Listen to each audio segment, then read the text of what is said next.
届かない空の果て、すぐに会えない距離で、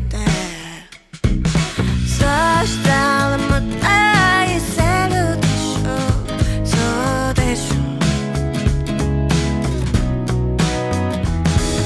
すぐに溶けてしまうならいっそ口に入れないで、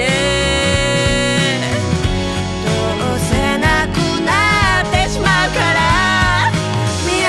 ない世界でも生きていたら、そこにはもういなくても、そこにはもういなくても、冷たい風と夜の光、覚えてる覚えてる、ああ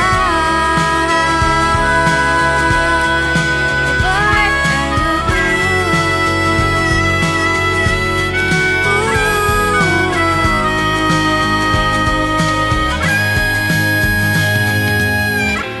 揺らめくろうそくの影、溢れ出す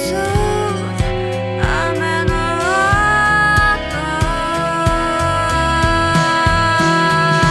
天の川を渡ってまた会いに行く、